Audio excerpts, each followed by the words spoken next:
Que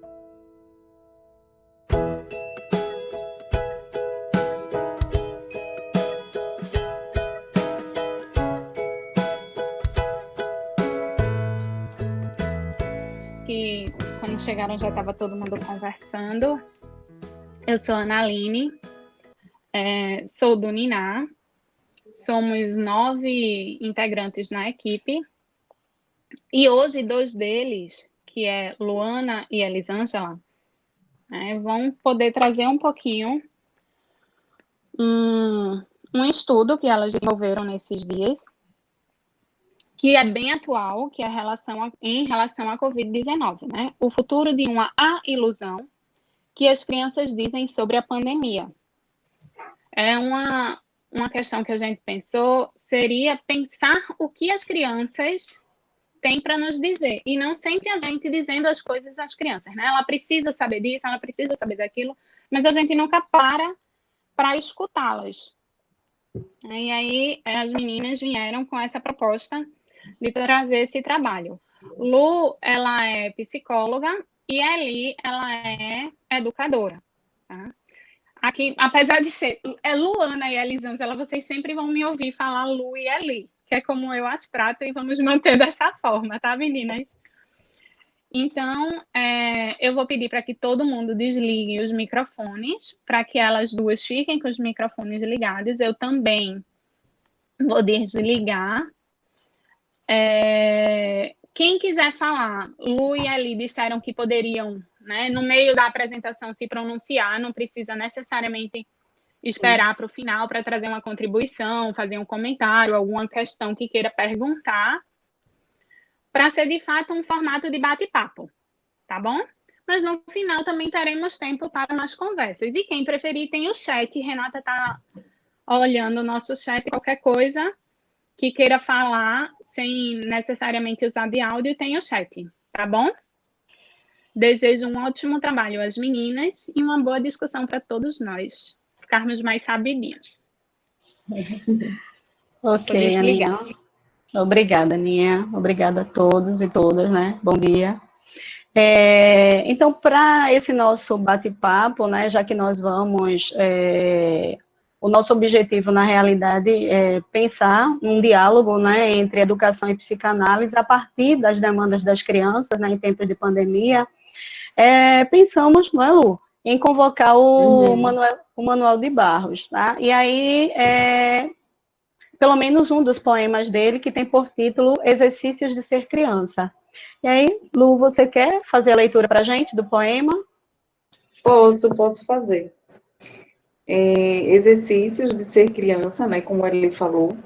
E aí, no aeroporto, um menino perguntou: e se o avião tropicar num passarinho? O pai ficou torto e não respondeu. O menino perguntou de novo: e se o avião tropicar num passarinho triste? A mãe teve ternuras e pensou: será que os absurdos não são as maiores virtudes da poesia? Será que os despropósitos não são mais carregados de poesia do que o bom senso? Ao sair do sufoco, o pai refletiu: com certeza, a liberdade e a poesia a gente aprende com as crianças. E ficou sendo.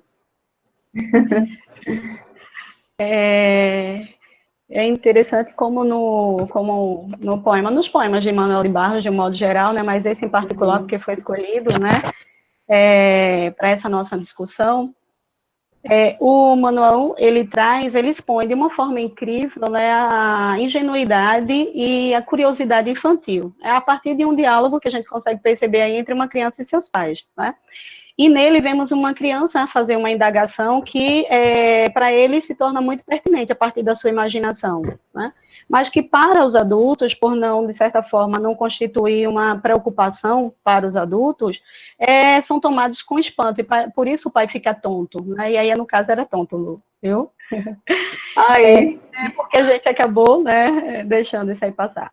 Entretanto, a criança insiste, né, querendo saber o que aconteceria se de repente um avião trombasse com um passarinho em pleno voo, né? E esse passarinho ele ainda acrescenta dizendo que o passarinho é triste. A mãe, então, entende que a curiosidade é permeada por uma grande beleza e poesia, mas também poderia ser, né, permeada por tristeza, angústia, medo e preocupação, se considerarmos o nosso atual cenário. E aí a gente entende e traz algumas, diante dessas, né, dessas inquietações em relação às demandas das crianças, nós fizemos algumas pesquisas, né, pedindo para pais, né, conversei com a mãe de alguns alunos meus, dos meus próprios alunos, né, também da clínica, né, Lu?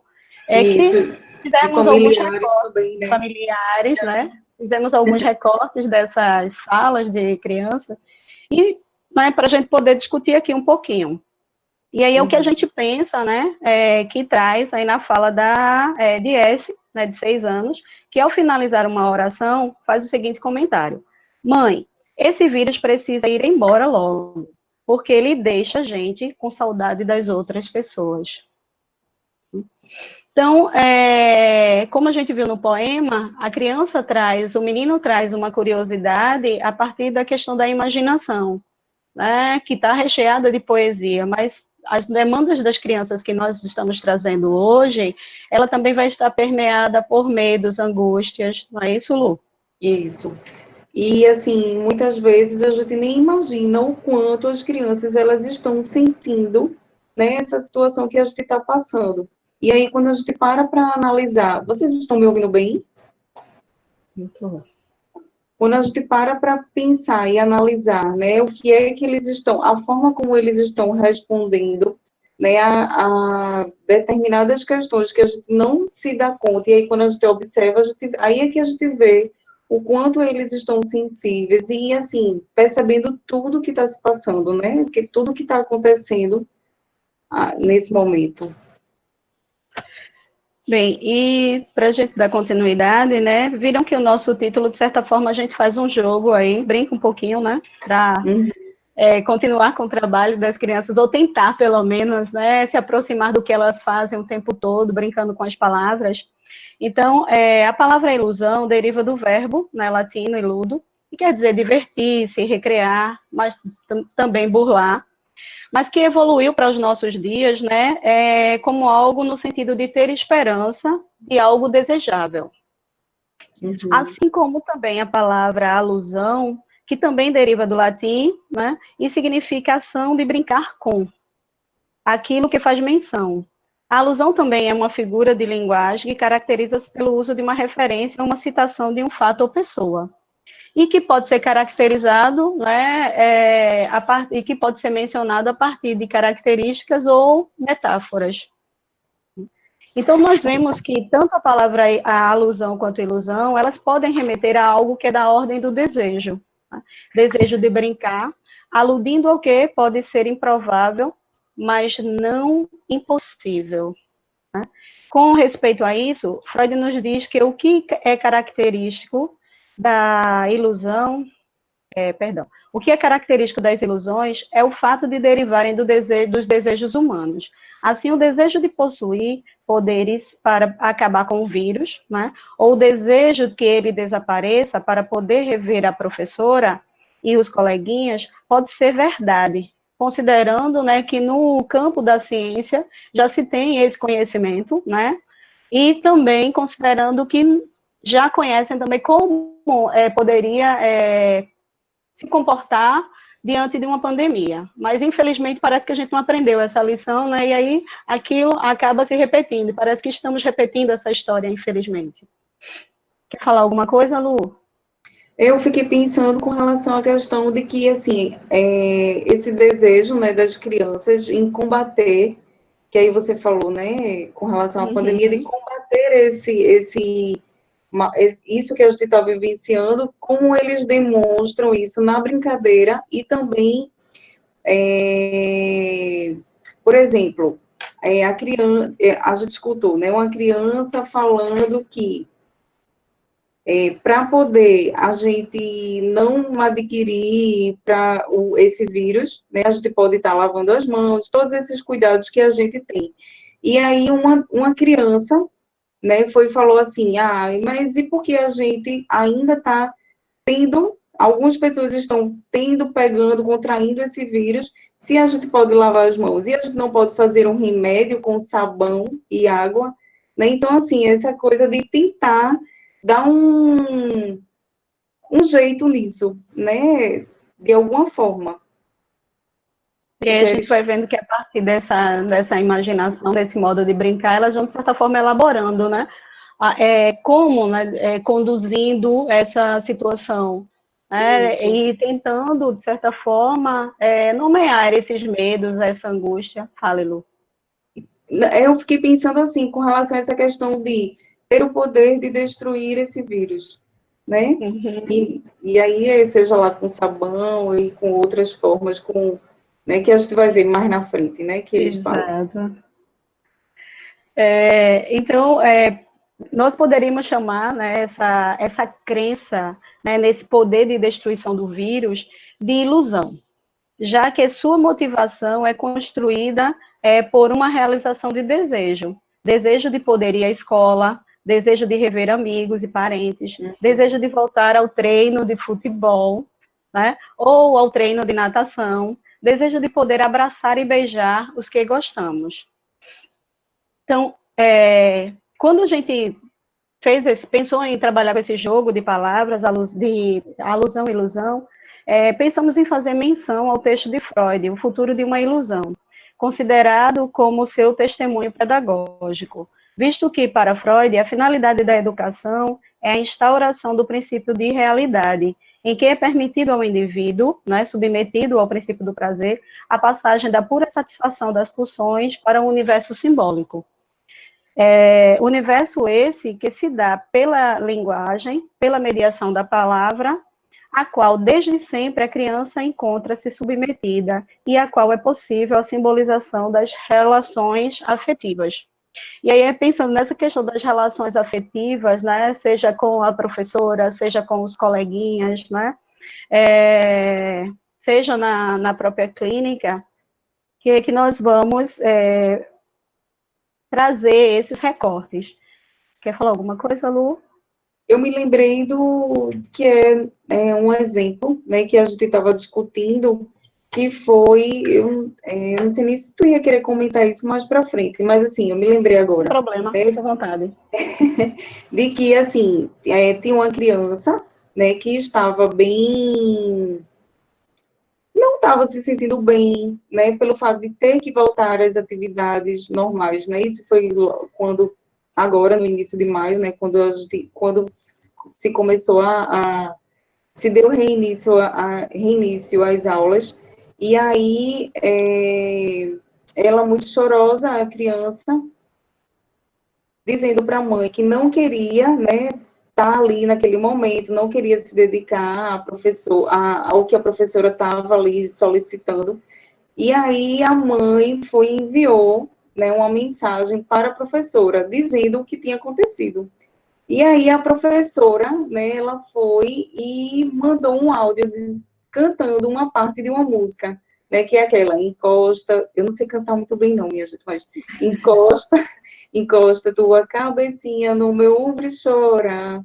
E aí, quando ele escutou esse áudio, ele disse, mãe, você falou para ela. E a partir daí, ele conseguiu se concentrar, ele se acalmou e foi fazer a atividade, foi fazer o que a professora tinha desejado, tinha pedido, né?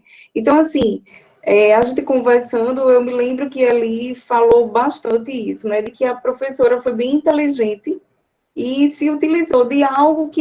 E aí, na verdade, eu esqueci de comentar com vocês. Ele foi, quando ele disse, tu falou para tia que eu chorei, aí ele contou para a mãe dele, né, dizendo que quando ele ou algum dos colegas, né, choram na sala de aula, a professora canta essa música, né, que é para acalmá-los.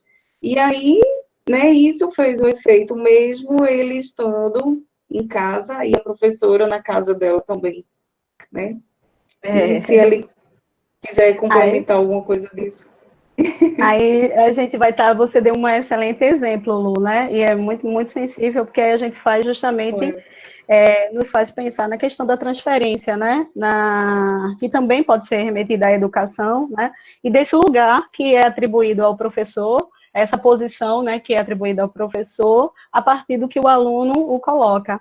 E aí faz a gente lembrar justamente do que Mariotto nos traz, quando ela diz que entender que todo ato educativo refere-se a operações de transmissão, de um legado, de um saber, de um desejo, né? Uhum. E é nesse sentido que pensamos que o ato educativo deva ser concebido como acontecendo numa relação com o outro, em que se faz necessário cultivar o respeito mútuo, o reconhecimento das necessidades e a busca da expressão dos desejos, em que os alunos sintam-se envolvidos com a figura do professor, tida como fonte de inspiração, sendo que a gente vai observar, né, que a partir da fala das demandas das crianças, que cada uma também vai mostrando como é que elas estão se sentindo, né, porque tem aquelas que se sentiram, de certa forma, vamos dizer assim, feliz, né, por estarem em casa, né, de não terem que estar indo para a escola, mas em compensação tivemos outras que não estão, né,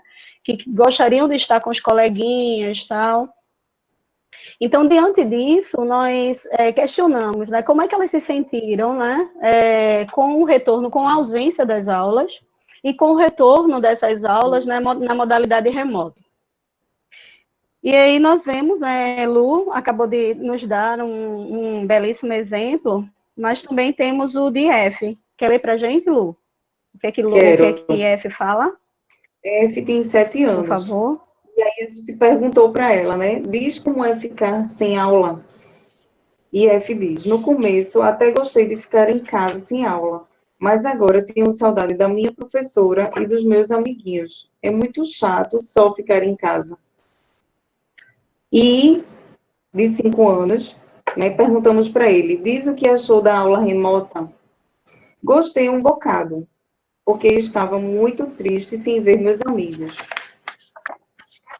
Mas foi mais ou menos, porque será melhor quando acabar esse coronavírus e eu ver meus amigos e poder abraçar eles com tanto carinho e dar um beijo. P, de 5 anos, diz sobre ficar em casa. Tô com saudade da minha escola e dos meus amiguinhos e da minha avó. Ficou choroso ao falar que gostaria de ver o amigo Rodrigo e diz que deseja que o coronavírus vá embora. G, de 6 anos, perguntamos, né? Diz como se sentiu com a aula pelo computador/vídeo. Computador e vídeo, né? Fiquei muito triste, porque não consegui ver meus amiguinhos e a professora fica só falando, e eu não sei se ela sabe se eu estou entendendo ou não. Eu acho que a minha professora não manda vídeo todos os dias para não nos acostumarmos às aulas só no computador. Eu achei tão interessante. E, assim, essa questão, né, de pensar que se a professora está ouvindo não, se ela sabe se ele está entendendo ou não. Eu acho que Eli, tu estás ouvindo? Eu acho que a conexão dela caiu um pouco. Né? Então, assim, e aí, especificamente com relação a essa criança e também a outras, né, que a gente sabe que não, as aulas não ficaram acontecendo de forma sempre assim online, né? Alguns professores, algumas escolas preferiram estar fazendo os vídeos ou alternando, né? Uma hora ao vivo, outra hora com vídeo. E aí, nesse caso, quando ele estava assim bem ansioso, né, querendo voltar às aulas, querendo ver os amigos. E aí, quando ele se deparou com um vídeo da professora e que também não viu os amigos, ele ficou bem decepcionado, né? Ficou bem frustrado. E assim, ia começar numa segunda-feira e já não começou porque o colégio teve assim alguns problemas técnicos. Então ele já chorou bastante. E aí, na terça-feira, foi vindo só a professora, né? Então, aos poucos, foi que ele foi, assim, se adaptando mais a essa questão. A gente continua ou a gente espera ele um pouquinho? O que é que vocês acham? Aninha, Continua, Lu. continua, né? Lu, continua Oi. que eu vou tentar contato com Eli aqui, tá? Tá certo. O que vocês viram mais? O que vocês pensaram de ver agora? Luana, Não, Luana, posso oi. fazer uma colocação? Pode, Pode, Diana. Diana, Pegando pode. esses exemplos que você trouxe, eu não sei se vocês viram, passou até no jornal no Jornal da Manhã, né, de 7 horas da manhã, logo no início dessa pandemia, uma escola aqui em Setúbal, é só de primeiro, acho que é só jardim de infância, essa escolinha. E aí eu tenho uma cliente que ela tá com os 2 filhinhos lá. Um filhinho de 2 anos e pouco, que acabou de completar 3, e uma filhinha de 1 ano e 7 meses, mais ou menos.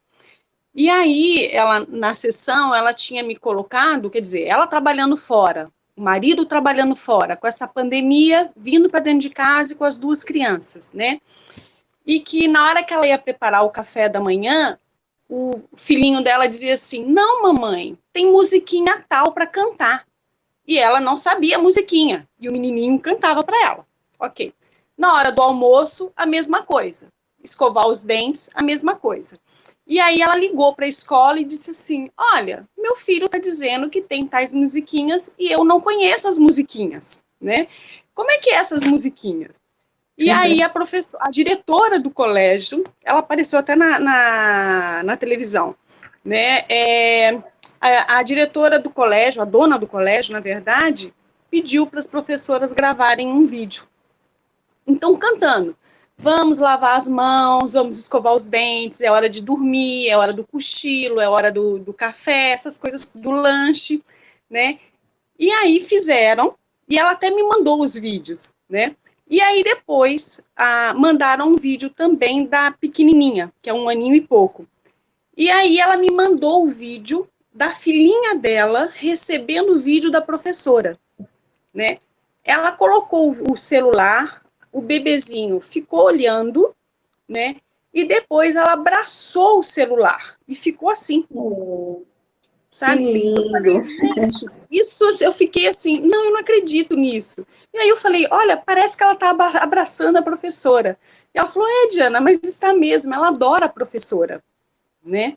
E aí eu achei assim tão lindo, né, essa cena, né? Porque é 1 aninho e pouco, né? Não é? Então, é muito interessante isso. E essa questão também que que eu estou percebendo assim na clínica, né? Porque eu atendo adultos, não atendo crianças, né? Mas o efeito dessa pandemia nesses pais que trabalham e nessas crianças, né? Por exemplo, eu atendo uma pessoa da Itália, que era daqui, e que já está na Itália há 3 anos, e também com 2 filhos, né? E que o menininho dela tem 3 anos, por conta da rigidez, do isolamento total lá, né? Que agora que eles começaram a voltar, o menino dela de 3 anos começou a achar que os avós não gostavam mais dele, porque ele era extremamente apegado ao nono, ao avô, né? E o avô não podia ir. E o avô também enlouquecido por ele. É o primeiro neto, né? E aí, agora que começou eles a retomarem, essa semana que eles começaram a poder ir para a praça, né, essa coisa toda, ela me mandou um vídeo, porque ela fazia chamada por vídeos, né? A gente conversava muito isso, né? A importância de pelo menos ter o vídeo.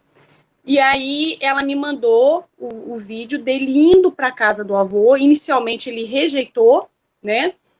Teve que ter toda uma conversa. E aí ele indo para a casa do avô e brincando no quintal da casa do avô, que corria e abraçava o avô e saía correndo.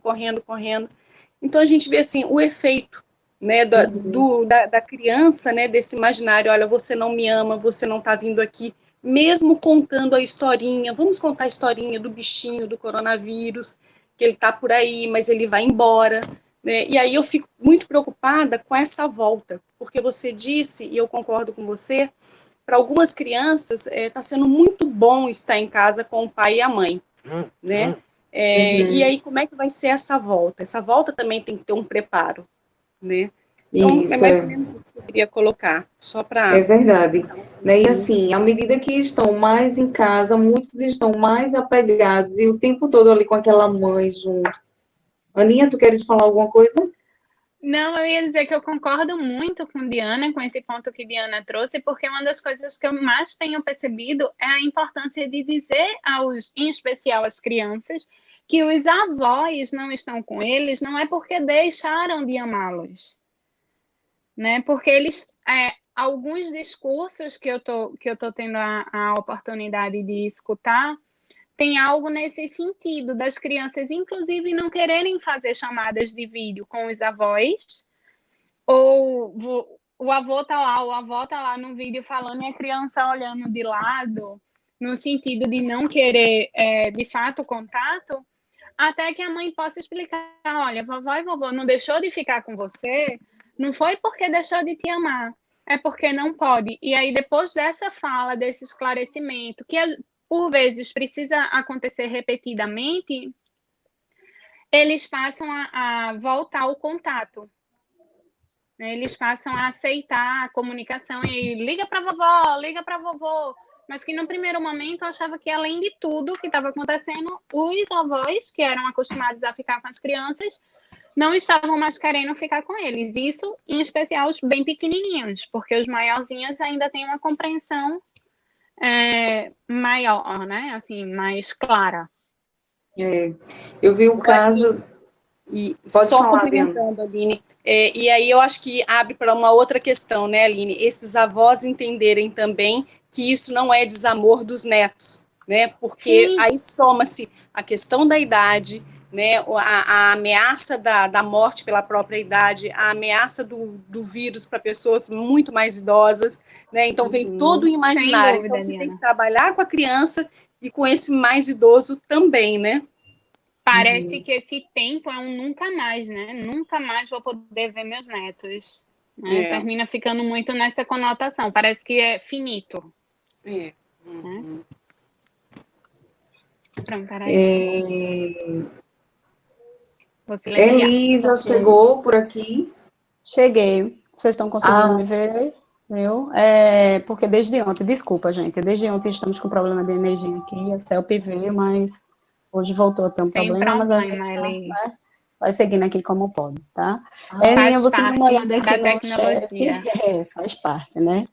É algo que independe de nós.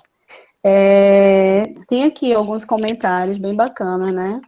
É porque aqui alguns não estão com nome, mas é o que tem Galaxy A3, né, que diz assim, essa rejeição de contato visual tem sido comum, né? Penso que talvez seja porque faz doer mais. Tá? E ainda tem também Manuela, tal. Ok? Vamos dando continuidade? Okay. Vamos ali, eu vou silenciar aqui. Então, como vimos, né, as demandas das crianças, e a Ilu já falou, e eu peguei um pouquinho da fala de Manuela, né, exatamente, elas estão, a gente consegue perceber que elas nos trazem uma reflexão sobre como as crianças estão sendo tocadas, né, de modos diferentes, por essa experiência, e sobre como se dá, né, está se dando essa relação, ou se dar essa relação professor-aluno, aluno-aluno, né, e que a gente consegue perceber também que isso vai além da transmissão de conteúdo, tá? Aí aqui, como professora, eu não estou dizendo que não é importante trabalhar o conteúdo, mas que a gente está vivendo um momento ímpar, né? A gente está vivendo um momento que não se pensa, que não se tem uma ideia do como vai ser o amanhã. Então, essa relação do afeto, do cuidar, do humanizar, eu acho que ela tem que se sobressair, né? Então, é uma das coisas que a gente vem discutindo, né, entre os professores, e certamente entre os psicólogos, né, o pessoal com a clínica, a gente percebe que há uma necessidade da gente conversar sobre essa humanização. Então, as demandas das crianças, vemos que nas demandas das crianças, no ato educativo, o professor em transferência se torna portador de algo que é do aluno, e passa a ser revestido de algo especial, né, que lhe garante um lugar onde poderá ser escutado pelo aluno. E aí a gente observa que isso vai bem da questão da ordem desse desejo e que se aferra no sentido de quê? De que o professor ele é colocado no lugar particular, né? O que a gente consegue perceber, por exemplo, na fala de G, quando ele diz assim, ele está com uma preocupação de saber, eu não sei, né, o vídeo está lá, ela está falando, mas eu não sei se ela está me entendendo, se ela sabe que eu estou entendendo, né? Então, Eli, fala. rapidinho, eu me lembrei agora de um exemplo, né, que eu vi um caso de uma escola que, assim, além da professora enviar os vídeos, eles também têm solicitado muitos vídeos dos alunos, que os alunos enviem também esses vídeos para o professor, e aí eu não sei como é que está, assim, se esse vídeo circula, né, e assim, já por 2 vezes eu vi o vídeo, né, da mesma criança, que aí ele vai, se apresenta, e ele fala um pouco a respeito do nome dele, né, o significado do nome dele, e teve outro que eu não me recordo agora, mas que foi algo que ele estava ali falando, o que ele acha sobre aquilo. Então, assim, eu achei bem interessante essa coisa do ter que gravar, né, para o professor, e eu acredito que para os colegas também, né, então, de certa forma, isso a criança, ela está dando um retorno, né, do que ela está aprendendo com aquilo que a professora está solicitando, né? Luana, Isso. isso está acontecendo com meus filhos. Eu tenho dois, né? E são duas situações diferentes, né? Enquanto a mais nova, quer gravar o vídeo, o mais velho, ele não quer ser visto, ele não quer falar, não quer gravar o vídeo e não quer enviar. E isso foi feito de forma forçada, porque senão o professor vai não considera ele naquela matéria, né? Então, assim, tá muito confuso tudo. Falando agora com uma amiga que coordena a EAD, Norte e Nordeste, eu acho que está nacional, não sei, as universidades, ela disse que o CNE aprova diretrizes para a escola durante a pandemia, e eu vou ler sobre isso, tempo de aula, porque ela disse que os pais não podem substituir professor, porque é isso que está acontecendo. Sofia hoje falou para mim, porque ela estava agora na aula do inglês. Você faz mais tarefa comigo do que meu professor. Você nunca, estou sendo de vilã. A sua tarefa nunca acaba, a minha tarefa nunca acaba. E ontem teve, entendeu? E ontem teve uma discussão sobre isso na escola, entre os pais, porque eu estou tendo angústia e ficando nervosa quando eu abro um PDF após um vídeo que a professora manda, que eles têm que assistir, e as quantidades de páginas que as crianças têm que fazer, que são 10 por matéria. Os pais também estão enlouquecendo, e eu não posso substituir o professor, não sou professora, e estou trabalhando. Eles não estão respeitando, isso é falta de respeito. Gente, só um minuto, por favor. Fala. Lorena, uma coisa que eu penso é que, por mais que se queiram que os pais assumam esse lugar de educar os filhos do ponto de vista pedagógico, não é só que ele não possa, ele não consegue, porque ele assume uma outra função. E é importante que ele ensine a seu filho enquanto pai. Feito ensinar a tarefa de casa. Quem ensina a tarefa de casa é o pai. Mas quem alfabetiza não é o pai, né? Eu costumo dizer que a professora não pode se descabelar com o filho ou com o aluno. E o pai vai dizer, tá bom, menina, eu já te expliquei isso 500 vezes, né? Presta atenção, e a professora não vai fazer dessa forma. Então, acho que são funções diferentes, e por mais que se pense, né, de forma a imaginar que a gente vai conseguir ter os mesmos rendimentos que no formato de educação normal, ou no formato de presencial, situação, né, social normal, presencial, não vai ter. Pois é. A gente não vai conseguir os mesmos resultados. Em contrapartida, a gente também vai conseguir outras experiências que as crianças de uma geração anterior não teve e que talvez a próxima também não tenha. Então, tem alguns ganhos que elas vão precisar aprender na vida por conta dessa circunstância, mas também vão ter perdas. E a gente precisa entender que tudo bem, é o que é possível dentro da situação atual, né? Olha, deixa eu dar só uma palavrinha. Vocês sabem Nancy. que isso é uma constante na clínica, tá demais, viu, Lorena? Não é só você, não. Problemas seríssimos dos pais com a escola. Inclusive, tem gente que chega a dizer que não quer mais que o menino continue na escola. Eu não pode, minha filha, você não pode fazer uma coisa dessa, que ele está no meio de um semestre. Mas o pessoal está desesperado, os pais estão desesperados com essa questão, porque diz. A queixa é justamente essa, que é folhas e mais folhas de trabalho para eles ensinarem. Quando eles têm que trabalhar, têm que fazer outras coisas. Eu acho que caberia também. Em comum, Tá. que não trabalha e está querendo tirar o filho da escola, que Luiz atende e eu atendo. Eu conversei com ela dizendo que não seria o caminho, que eu compreendo, que eu estou passando por isso. Dei soluções de como ela fazer, porque ela estava fazendo algumas coisas inadequadas. Você falou com o Luiz, o que é que Luísa acha? Ela acha igual a você. Aí eu, tá certo. Tá difícil mesmo. Acho que a escola, ela também caberia, né? Flexibilizar um pouco, né, isso, né? Porque, assim, essa questão de estar também vendo o que é possível, né, para os pais, né? Cobrar de alguma forma, mas, assim, também escutar, né? E ver o que é que os pais estão falando e estão sentindo tudo isso, né, que está acontecendo. Ô Lu, eu penso que esse era o momento do diálogo, né? Da gente, de escola e família, né? Estar assim mais próximos nesse momento, abrir espaço para essa escuta, né? E ver o que poderia ser possível dentro dessa nossa realidade, né?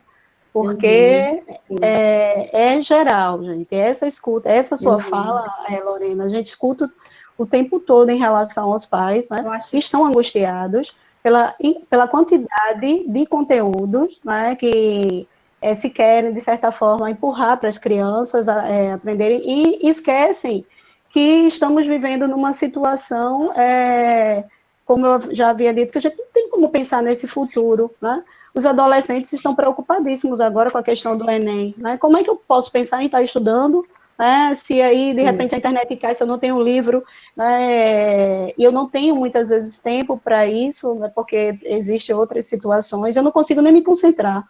Então, eu acredito que precisa ser feito um trabalho de diálogo, né, e ver qual seria a melhor forma possível para tentar atender, né, embora sabemos que o quanto é difícil, mas tem que se pensar no humano, né?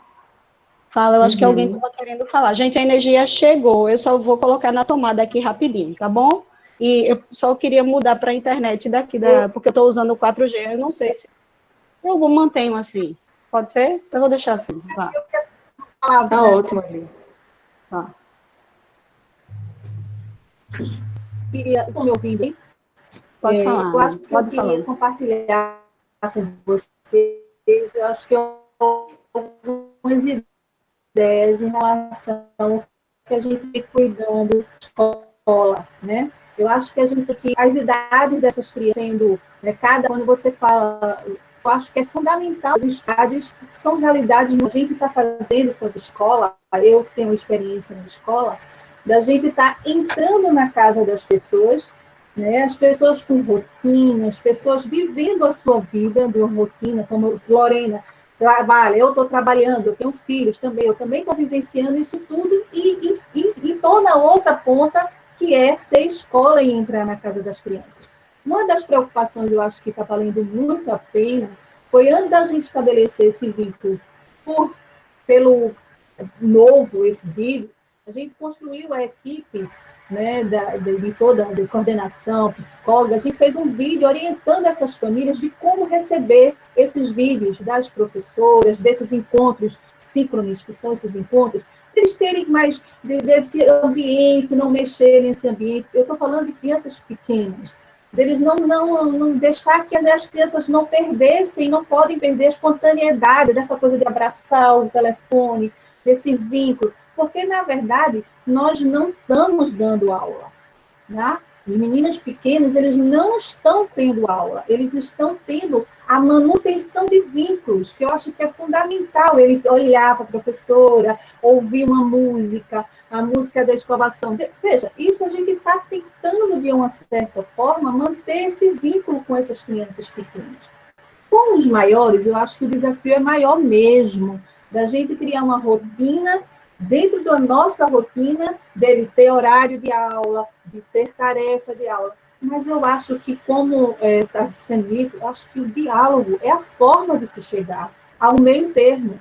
Porque uma escola mandando 10 páginas para se fazer, gente, eu não sou professora, eu sou mãe.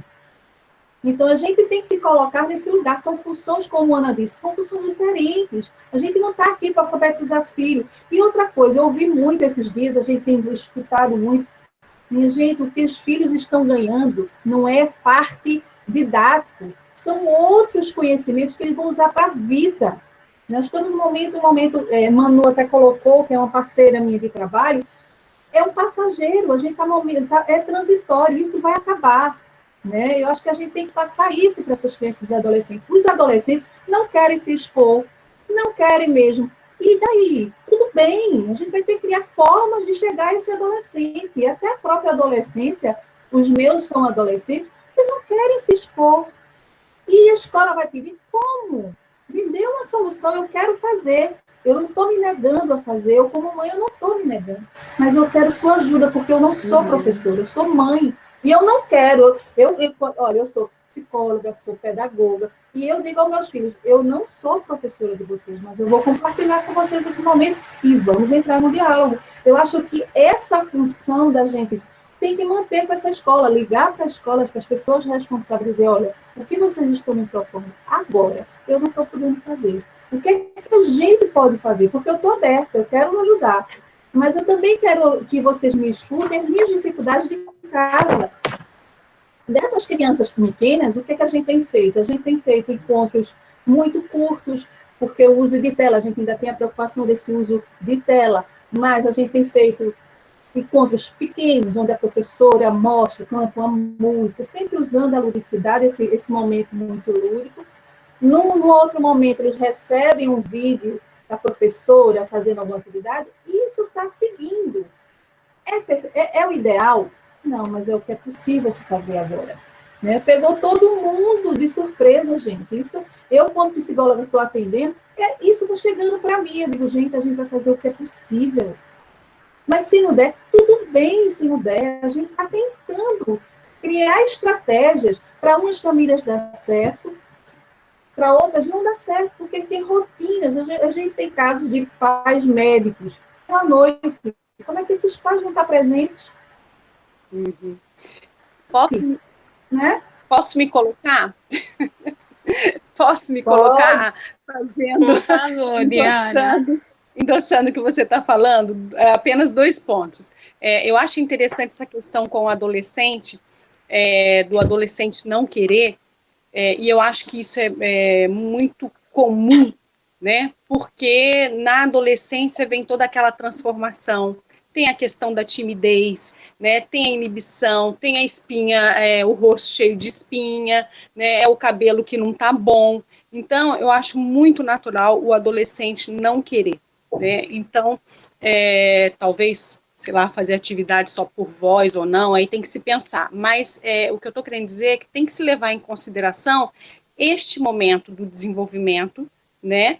No caso do adolescente, né? Porque se normalmente o adolescente já traz uma série de questões, imagina agora, tendo que se expor em vídeo, né? Eu acho que isso tem que ser considerado, né? E uma outra coisa que a gente está falando aqui, eu acho que são 2 coisas diferentes. Uma coisa é a questão do vídeo, dessa troca, que é isso que a gente tem hoje, é o que nos possibilita, né? Tá falando com o outro, tá vendo o outro, né? Então, isso é ok.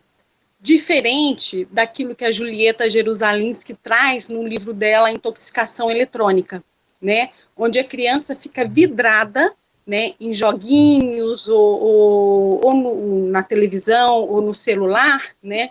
E ali não há nenhuma troca de afeto, né? Ali não há nenhum toque, né? Ali não há troca, nenhum tipo de troca, né? Então é diferente, né? Então isso que a gente está vivendo hoje, o vídeo nos possibilita, né, ver o outro que está longe, né, ver se está bem, ver como é que, por exemplo, como é que minha mãe está comendo, o que ela está comendo, como é que ela está, né? Então isso possibilita, né? Agora, a criança que fica focada só o tempo todo no celular, né, vendo joguinhos ou qualquer outra coisa, aí não, aí eu acho que isso é prejudicial. Então a gente tem que lançar a mão daquilo que a gente tem hoje, né, que é o vídeo, que é diferente.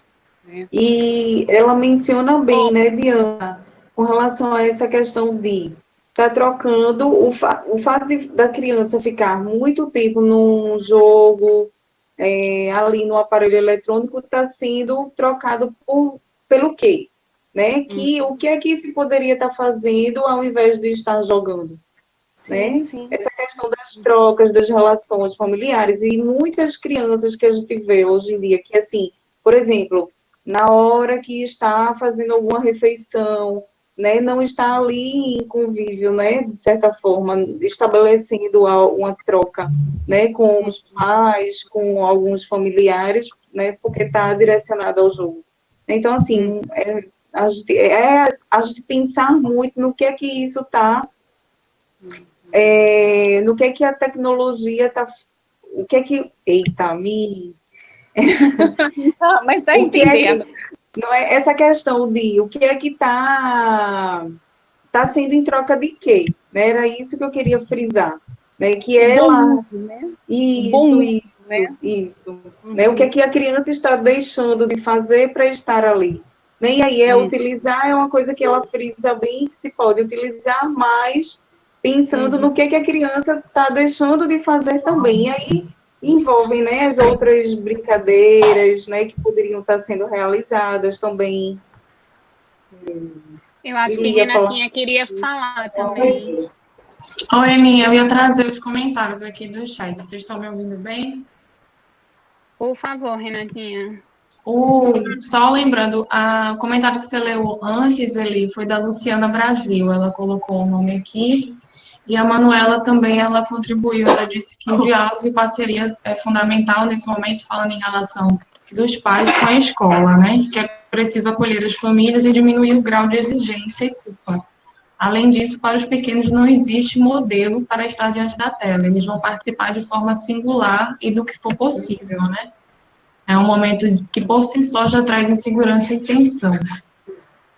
A Cecília, ela também traz um comentário que não sei se você quer falar, vou ler aqui, viu, Cecília? A tecnologia, sem dúvidas, tem apoiado a manutenção do vínculo entre escola e crianças, mas fico pensando em outra realidade social, as crianças de setores públicos que foram abruptamente retiradas desse vínculo com as escolas, colegas e professores. E por questões de estrutura financeira, não estão recebendo estudo à distância e nem sequer a manutenção do vínculo. Como se imagina que fica o vínculo entre essas crianças e as escolas após esse distanciamento absoluto, né? Que é outra questão bem complicada. Acho que ele tem uma experiência também para falar, né?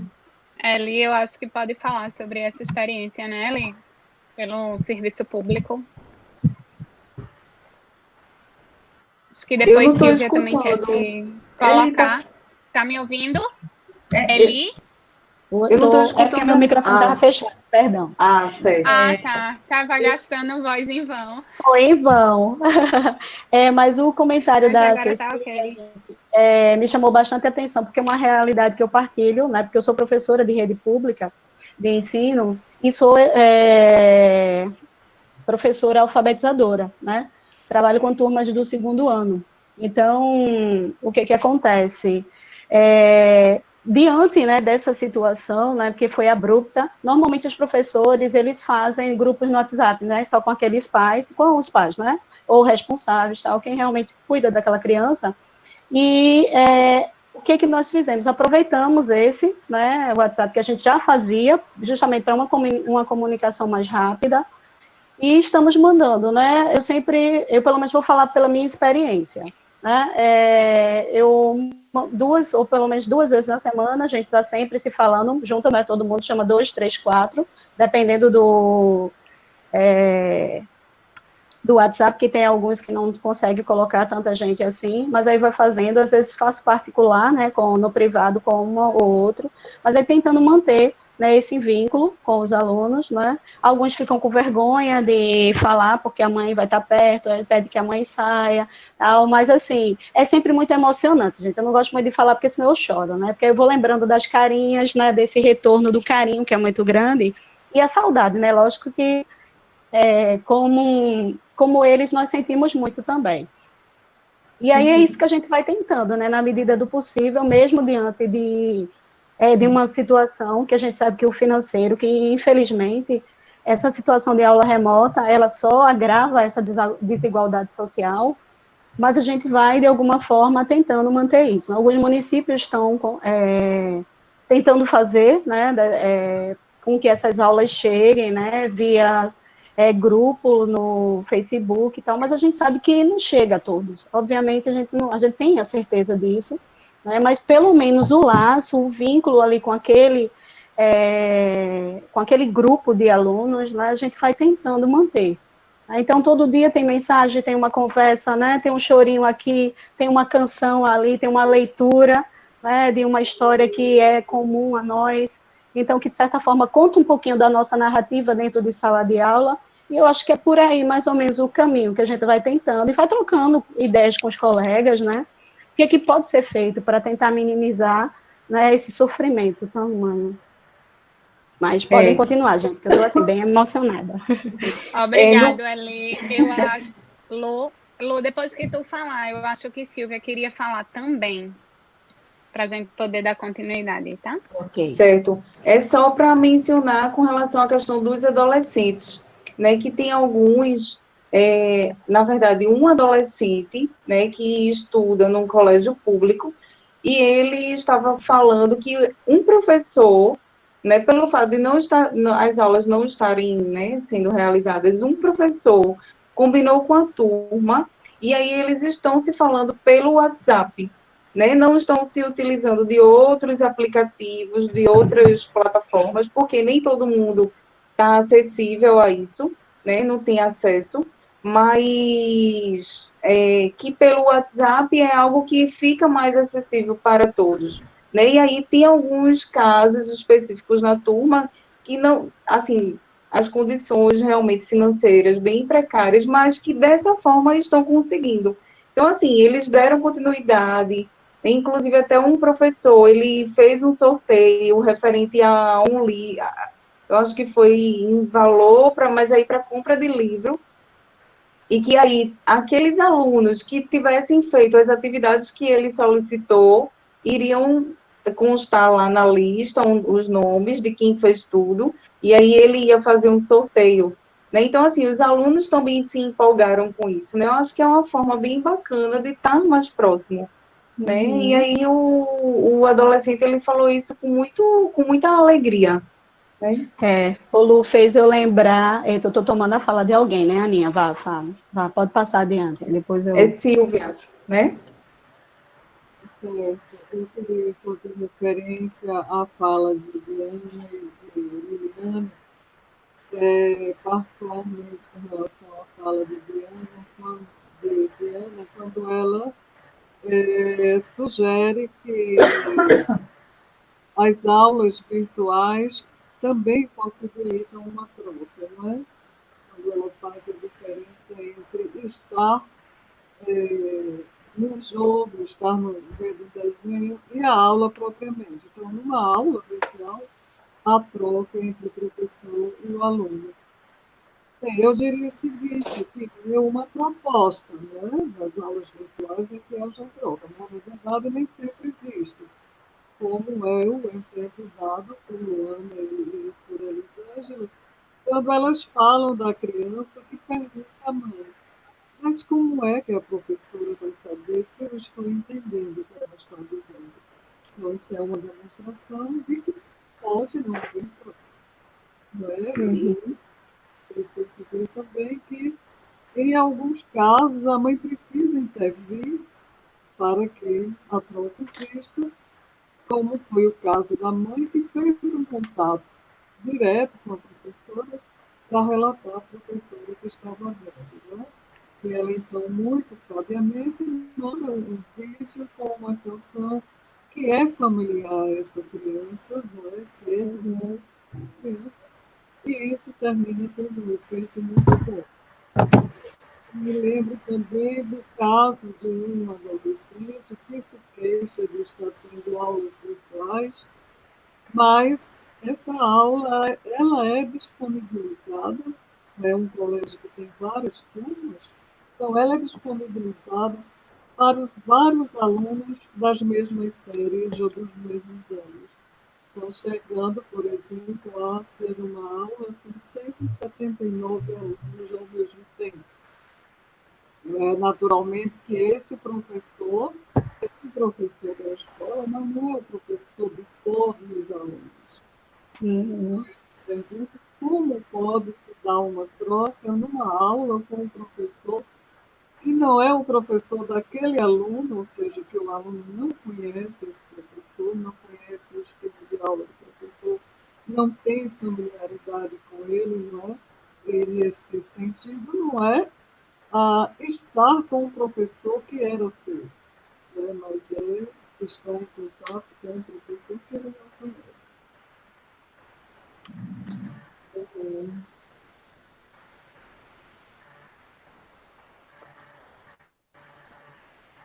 Em alguma medida, Silvia, parece que estão querendo resolver as coisas ou aparentemente dar soluções em algumas situações para tentar tamponar qualquer falta, qualquer buraco da conta, independente dos sentidos das coisas, né?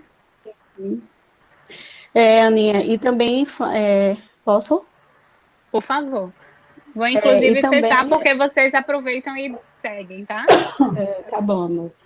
E também faz, de certa forma, a gente entrar no campo da questão da educação à distância, né, e essa aula remota, né, na modalidade remota. Então, a gente sabe que é diferente, quando um aluno se inscreve numa educação à distância, numa modalidade à distância, ele sabe que vai ter um tutor presencial, vai ter um tutor virtual, né, vai ter um professor conteudista, vai ter um outro que elabora as avaliações, né, então, ele, de certa forma, já tem, quando faz essa inscrição, ele já tem uma ideia de como é que vai ser esse percurso, né? É diferente do que nós estamos vivendo, porque essas escolas eram presenciais, então ali estávamos em contato, saímos naquele horário, tínhamos um encontro com aquele professor, com aqueles professores, se forem alunos do Fundamental 2 ou médio, né, com aquele grupo de alunos em que circula, né, toda uma amizade, tem histórias e tem, né, que eu costumo dizer dessas nossas narrativas e que agora eu não tenho mais. Então, de repente, quando eu tenho um professor que eu nunca nem vi, que ele vai dar aula, né, para um grande grupo de professores, ou para mim, isso realmente, com certeza, causa estranhamento, né, e faz eu lembrar de uma situação que vivi recentemente, né, no trabalho, né, a priori a aula seria presencial, mas aí todo mundo foi pego de surpresa e a aula se tornou remota. E aí, nesse contato, né, com o aluno, quando um aluno entra em contato comigo e faz, professora, não sei o quê, eu disse, bom dia, né, me perdoe, mas eu não estou chamando você pelo nome porque eu ainda não conheço, tal, então vejam como é importante que a gente tenha essa apresentação, né, principalmente quando as carinhas não estão expostas ali, então, eu me senti muito angustiada e falei isso para a minha turma, que eu fiquei muito grata, porque, né, no decorrer dos nossos encontros, nós fomos nos soltando e nos conhecendo. Então, as vozes começaram a aparecer, né, se fazer presente nas aulas, né, os vídeos começaram a aparecer, então a gente começou a ver as carinhas, a escutar as vozes, e isso é muito gratificante, porque o professor sabe que também não está só, né, então, tanto para o aluno quanto para o professor, todo mundo foi pego de surpresa, e o professor também, ele está aprendendo com isso, então, quando a gente tem essa troca, nos ajuda muito. E por isso que as escolas precisam também ter esse cuidado, né? E as universidades estão, e algumas escolas de grande porte estão, tipo, querendo substituir mesmo o professor, e aí pega um e acha que vai dar conta de tudo, né? Mas aí você fica para uma outra discussão, né, gente? Mas vamos lá. Quer continuar, Lu? continue. Sim. Acho que... Vá, fala. Pronto. Como nós estávamos, eu acho, na fala aí, da questão do faz de conta, do brincar, né? Então a gente já poderia, porque tudo que foi falado, principalmente em Liliane, né, que ela retoma muito essa questão do brincar, né, no mais lúdico, tal. Então faz a gente lembrar pensar, né, nas metáforas do faz de conta, do brincar em tempos de pandemia, em que a criança pode, né, em seu desenho, fazer um antídoto para curar a humanidade desse vírus, né? Ou fazer um desenho, né, Lu, que, de certa forma, mostre como é que a Terra está se sentindo, né? E aí, quer continuar com essa questão do brincar? E aí, assim, né, é no brincar, e talvez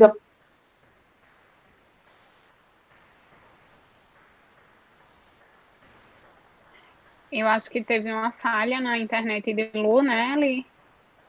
Ela eu pensei que travou era a minha, aqui. né?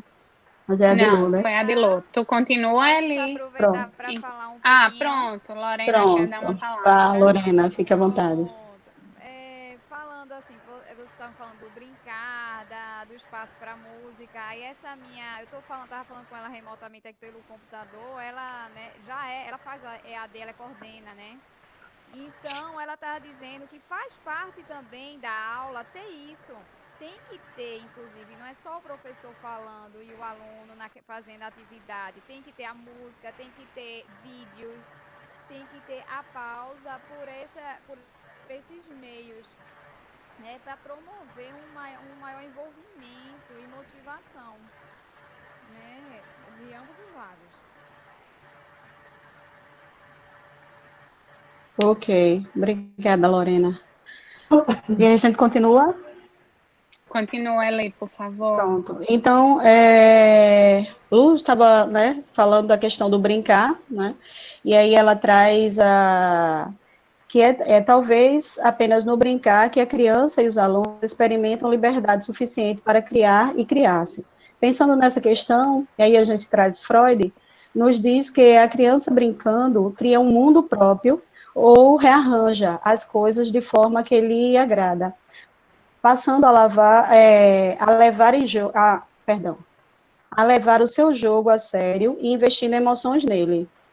Ainda de acordo com Freud, o brincar infantil é determinado por desejos, mas salienta que, ao investir no mundo do brinquedo, é preservada a diferença entre o real, de realidade, e a fantasia, levando em consideração, ao momento atual, apesar de uma criança pensar e querer criar um antídoto para curar a humanidade, como citado acima, ainda assim, não deixa de levar em consideração os cuidados reais e necessários, né, como lavar as mãos, né, utilizar máscaras, né, saber da importância do distanciamento, mesmo que sintam, né, a questão, isso tem um efeito, né, bastante, vamos dizer assim, negativo.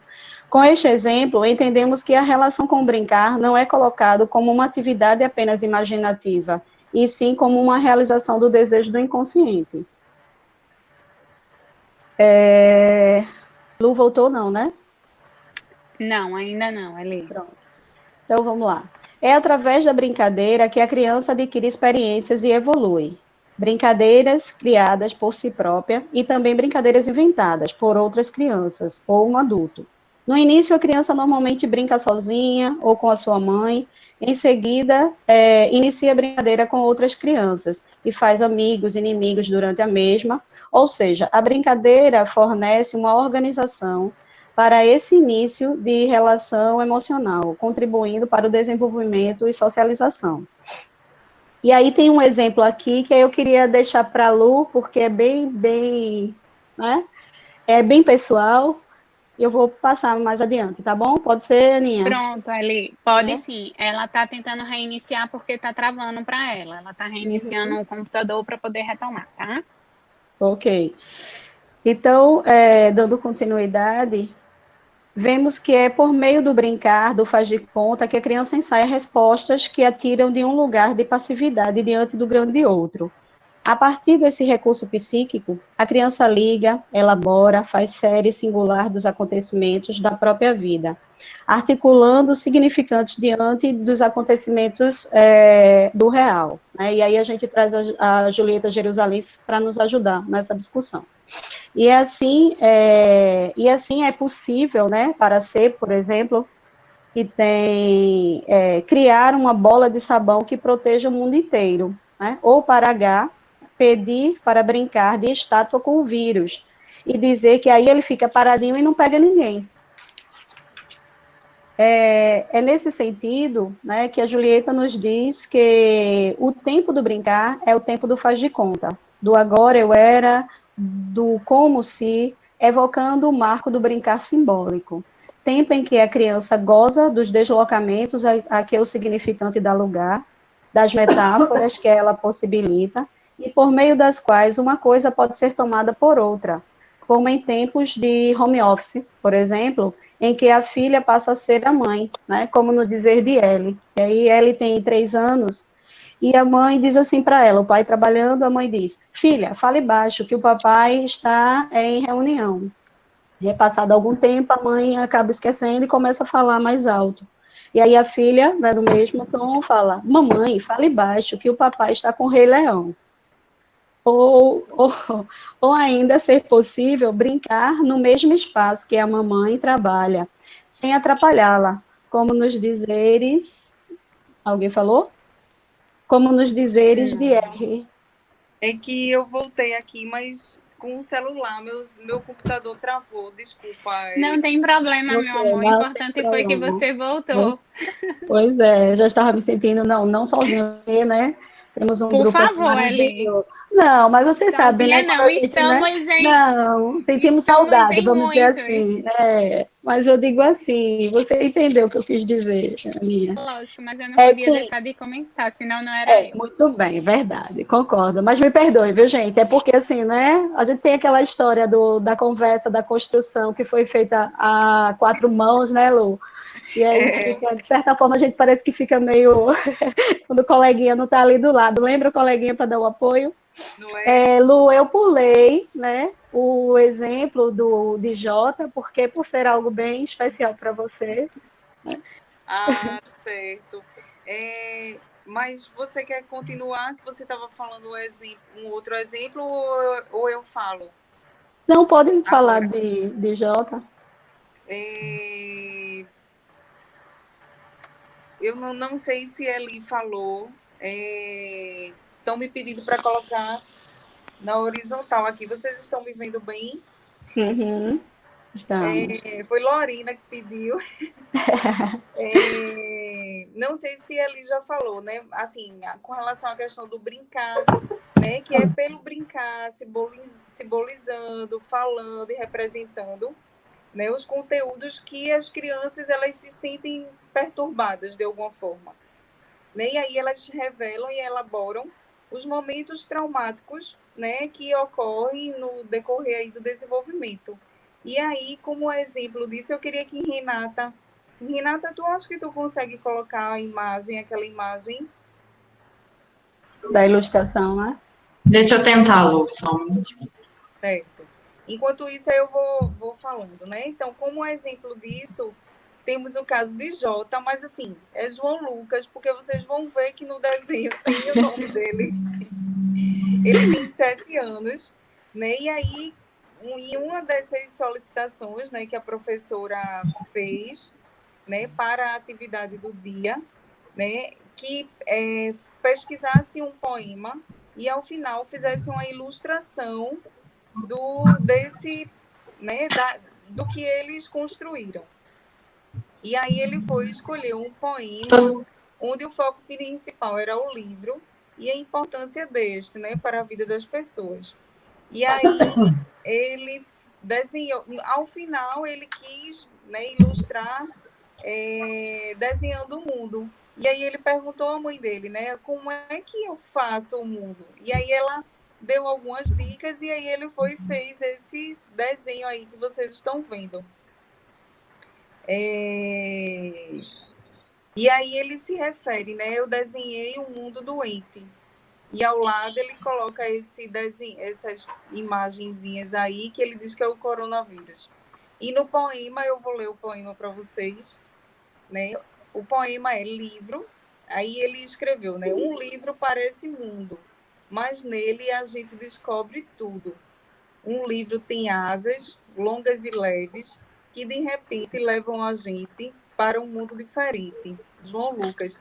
E aí a mãe dele disse que assim, ele pegou esse poema, né? Não colocaram aí de quem era, mas que ele também quis mudar o final do poema. Ele não colocou, ele saiu colocando algumas palavras, né, do que ele dele mesmo, né? O que é que ele, do que ele estava querendo relatar. Lorena perguntou, eu achava até que eu tinha dito, João tem 7 anos. E aí, né, foi assim, dessa forma que ele representou um pouco, que eu assim, até achei que ele estava assim, um pouco alheio, né, a todas essas questões que a gente, né, vem vivenciando, porque ele não falava muito sobre isso, mas aí ele iniciou, né, com essa questão do desenho e depois, a partir disso, vieram muitas outras questões aí que ele saiu falando, né, para a mãe, para a tia, para os familiares. Eli, você quer falar alguma coisa? Alguma coisa? Ou não? Não. Em relação a... Alguém ia falar? Pode Não, tirar. só avisar que eu vou tirar aqui a imagem, tá? Tá bom, Amanda. Obrigada, Renata.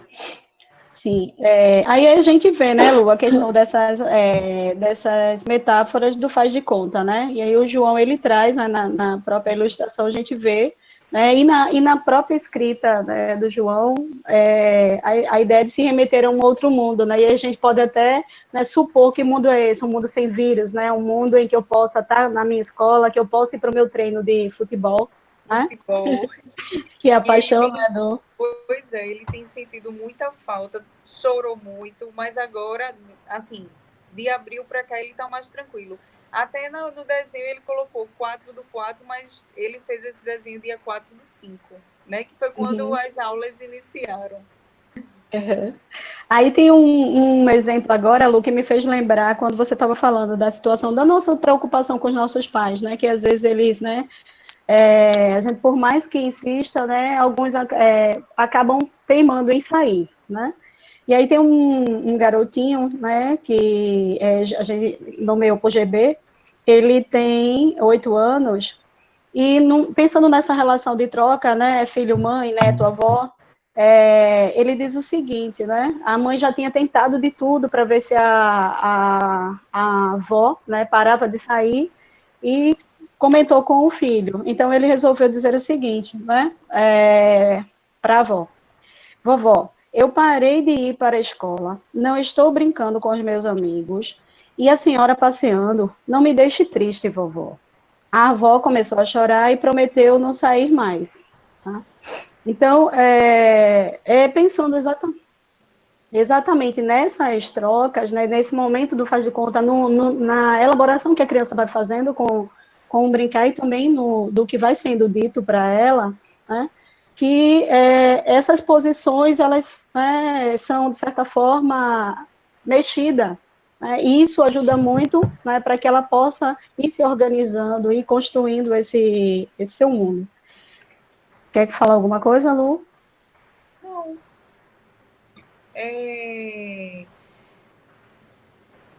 Não, é só mais frisar mesmo, que nessa questão de que através dessas questões, desses exemplos que a gente está dando, a gente vai vendo o quanto a criança ela vai também elaborando.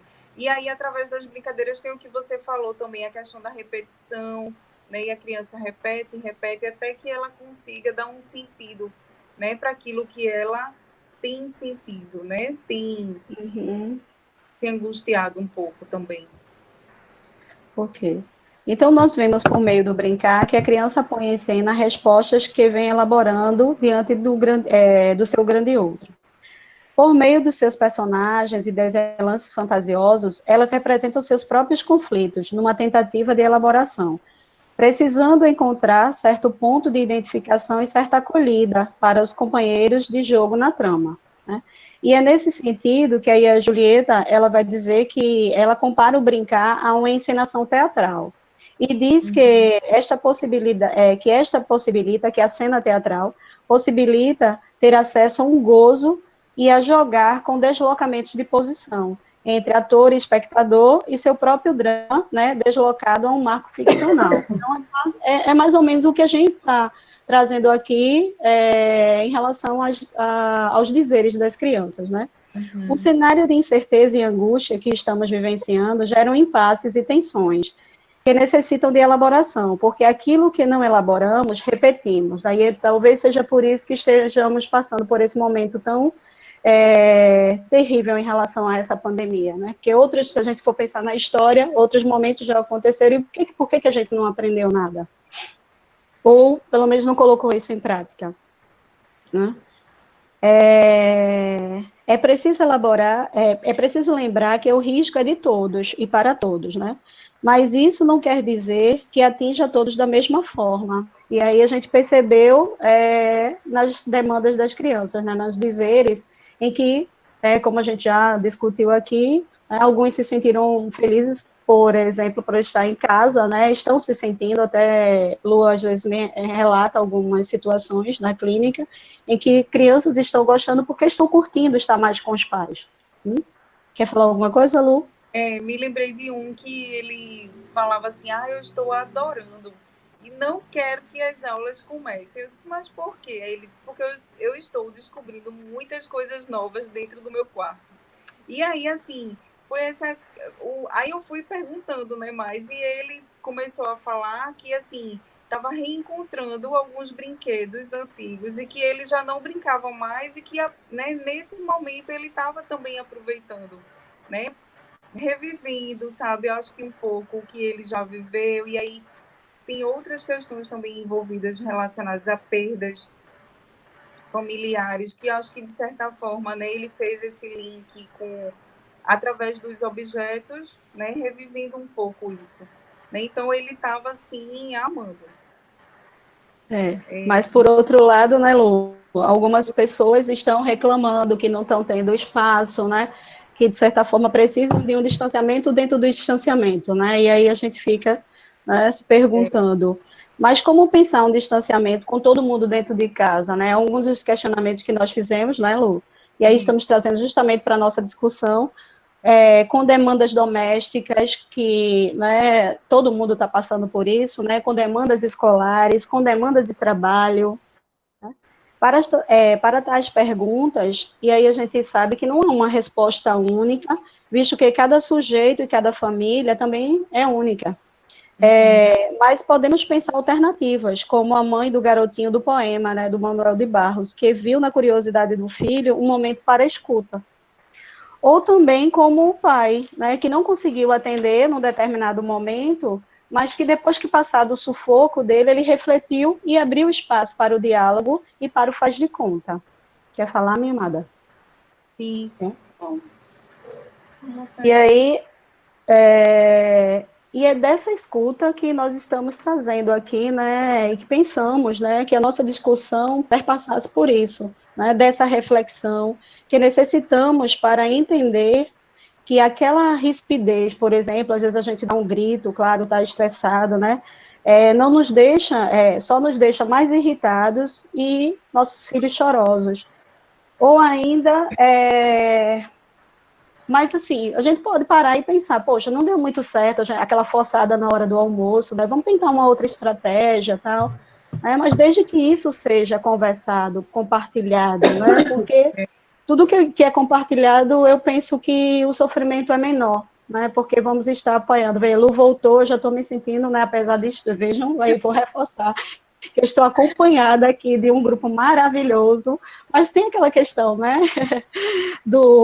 Porque ao longo do texto a gente foi construindo, né, esse junto. Verdade, Eli.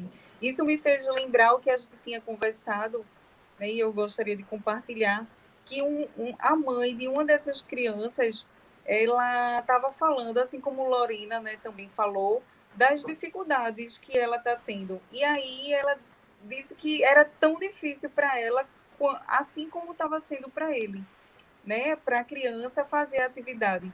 E Lili falou nisso e me fez lembrar essa fala, porque aí ela disse assim, sabe o que eu fiz? Coloquei a música de Alok. Ele ama a Loki. Então, assim, no momento que ele estava fazendo a atividade, ela foi e colocou lá baixinho, porque era algo que, assim, é um tipo de música que não, de certa forma, interferiu na concentração dele. E deixou a criança mais tranquila, e a mãe, consequentemente, também ficou mais tranquila, e o combinado foi, ó, no momento que a gente tiver que falar ou mandar algum áudio, ou ter que gravar, claro, né? Mas assim, mandar um áudio, a gente desliga a música e aí vai e fala com a professora. E aí ficou retomava. Nos momentos que ele estava fazendo atividade, para relaxar, colocava uma música. Então, assim, essa questão de também ir vendo, né, as possibilidades, o que é que se pode fazer para poder minimizar um pouco isso, né? E tanto para as crianças, assim como para os pais, não é? Isso, Lu. E aí faz lembrar, Lu, que nós não convocamos Manuel de Barros, né, para a nossa introdução do nosso bate-papo, por acaso, né? Além dele ser o escritor que é conhecido como o poeta das infâncias, ele ainda nos diz que a escrita de uma memória teria que ser sempre a escrita de uma infância. Imaginária, sim, porém enraizada na experiência vivida. E é exatamente isso que a gente vem, né, trazendo. Quanto de experiência essas crianças, né, esses adolescentes, nós, né, mas principalmente as crianças, que é o que a gente pensa para o futuro, né, vão levar, né, e que eu espero que não precisemos passar mais por isso, ou que eles não precisem passar por isso, né, porque certamente aprenderam com esse momento tão difícil. E aí é dessa forma que experiências...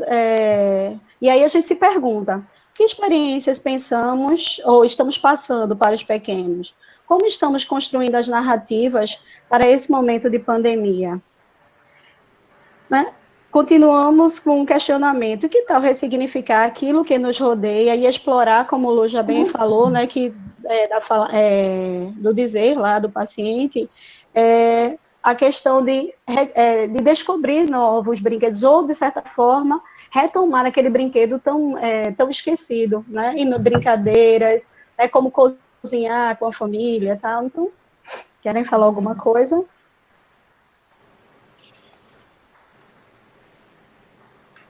E aí eu acho que a gente finaliza, né, Lu, enquanto proposta. Isso. Foram essas questões, né, que a gente pensou, né, em estar trazendo para estar discutindo, debatendo junto com vocês, né, e que, assim, para a gente foi bem rico, né, Eli, assim, se inteirar mais com relação a essa questão o que é que as crianças estão sentindo e pensando. Bruno enviou uma live para mim, que eu achei bem interessante, que é daquela página, né, Estante Psicanalítica. E aí ele estava falando assim, poxa, a gente tem escutado tanto, né, falar sobre o que as crianças estão sentindo. E aí ele teve a ideia de chamar uma adolescente, pré-adolescente. 12 anos, eu acho que foi, Lu. Né? E assim, eu achei bem bacana, né? A questão assim de dar espaço, dar a voz, né, para as crianças e para os adolescentes. A gente até pensou assim, mas, né, não tinha como fazer isso, então teria que ser com os recortes mesmo. Né? Mas foi muito nesse sentido mesmo, né? De dar a voz, de escutar aquilo que eles estão querendo dizer, seja por um desenho, seja pela brincadeira.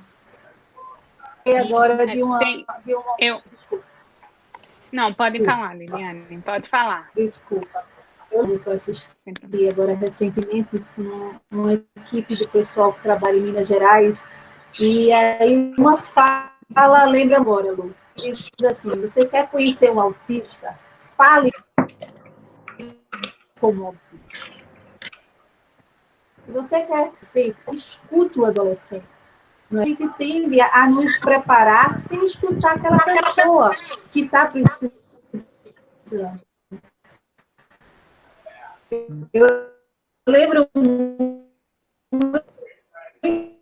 de um momento aqui, nesse corre-corre, e aí eu parei e disse, peraí, deixa ele, porque é como a rotina como Lorena diz, é muita coisa. E aí eu sei trilhos. E aí eu comecei a ouvir de novo horário, e a gente, claro, que tem coisas que a gente tem que flexibilização, a gente está aprendendo a muitas coisas. E aí, quando eu escutei eles, eu disse, meu Deus, é mais fácil do que eu imaginava, porque eu estava criando um cenário e aí ele disse, não, eu só preciso disso, nesse momento. E foi mais fácil para mim, com certeza, mais fácil para eles. E aí a gente seguiu uma rotina do que eles achavam, e eu fui adaptando o que eu achava também que dava para mim, porque a gente, enquanto pai e mãe, tem essa função aí, dizer, não, tudo bem, eu entendo, mas tem coisas que você precisa fazer. E aí a gente foi fazendo os nossos acordos, e deu, e está seguindo. Né? Eu acho que é importante, quando Luana diz, é fundamental em todo o processo essa escuta do outro, até redimensionar as nossas falas, as nossas maneiras de achar do outro. Né? Eu gosto de ouvir sempre o outro nessa situação, principalmente os adolescentes. Liliane, tem um caso que, ultimamente, eu tenho falado muito desse exemplo, porque eu fiquei extremamente tocada com ele. Uma criança que eu atendo, o pai teve a Covid, foi internado, ficou na UTI, e tinha acabado de passar por um processo, ele é cardíaco, e tinha acabado de passar por um processo de cirúrgico do coração, alguma coisa, um procedimento, acho que não chegou a ser cirúrgico não, mas algum procedimento invasivo. Tá me ouvindo, Lu? Aí, essa criança, tu fez assim por quê? Me diz mesmo. Porque ela tá falando comigo, essa é a linguagem oral. Tá. Pergunta, entendi. Para mim era do meu assunto. É comigo aí. Ela tá respondendo para mim, esse assim foi para mim. Sem problema, Lu.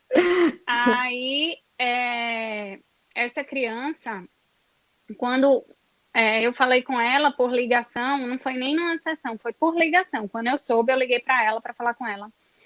E ela tinha passado a noite em prantos e não tinha conseguido dormir. E eu perguntei a ela por quê, o que era que ela estava pensando quando estava deitada. É uma pré-adolescente. O que é que ela estava pensando quando estava deitada que não conseguiu dormir? O que era que estava deixando ela mais inquieta? E ela disse, tia Naline, eu fiquei sabendo que só 3 pessoas no mundo inteiro se curaram da Covid. Então, meu papai vai morrer. E aí, nesse momento, eu fiz, fulana, tu estás na frente do computador? Isso eu fazendo chamada de voz. Ela disse, tô. Eu disse, vamos pesquisar. E aí, fui junto com ela, pesquisei. Eu disse, eu tô com o meu aqui. E eu procurando no iPad e ela procurando lá. E eu disse, olha, tu achou ver? Quando a gente bota assim, vê aí o primeiro link.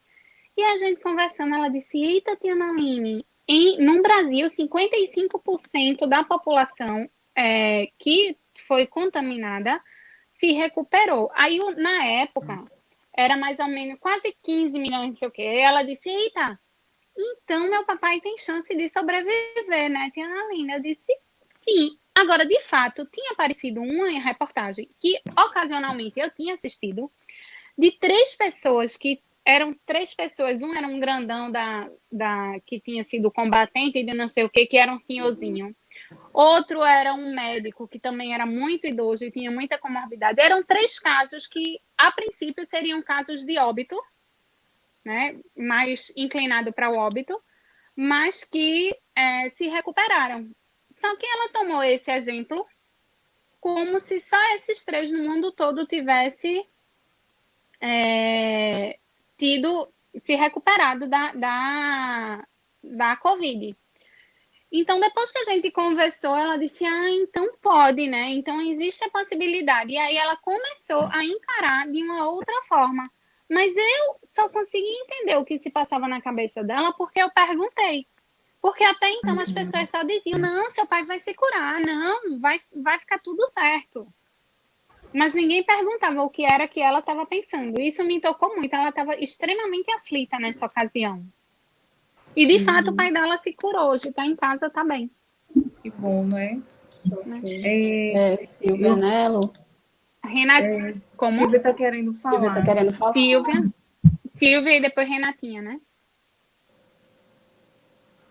Silvia? É uma observação bem rápida. Com relação a uma das crianças mencionadas por Luana ou por Elisângela, não é, que mostra como cada criança procura soluções, não é, procura solucionar de alguma forma, seja pelo brincar, seja por aquilo que ela elabora imaginariamente, saídas, não é, para a ameaça do coronavírus, né? Em primeiro lugar, parece que para a criança, assim como para o adulto, para a criança o bichinho do coronavírus se torna uma ameaça à sua vida, à sua integridade, uma ameaça à vida das avós, dos avós, de modo geral, da mãe, do pai. Então, ela vai encontrar uma solução para lidar com a angústia dessa ameaça, não é? E com os conflitos que existem aí na relação da criança com os pais, né? Conflitos normais, não é? No desenvolvimento da criança. Então, nesse sentido, me chamou a atenção a fala de uma criança que disse assim: se a gente ficar parado, não acontece nada, ou alguma coisa como: se a gente ficar parado, o bichinho do coronavírus não pega a gente. Não é? Então, essa é uma solução que ele encontra, não é? Para, vamos dizer, aplacar sua angústia, seu medo, seu receio, mas, ao mesmo tempo, aponta para essa angústia, esse medo e esse receio que exige dele um comportamento X. O comportamento é ficar parado. Então, eu fico pensando, não é, de como isso pode tocar e abalar a criança nessa exigência que ele faz a si mesmo, que equivaleria mais ou menos ao seguinte: se eu for bonzinho, não é? Se eu ficar parado, se eu for bonzinho, eu não serei punido, não serei castigado pelo bichinho do coronavírus. Então, como uma fala, uma solução, uma tentativa de solução da criança pode levar a gente a pensar sobre o que pode estar se passando com essa criança. Temos dessa angústia, desse medo, não é?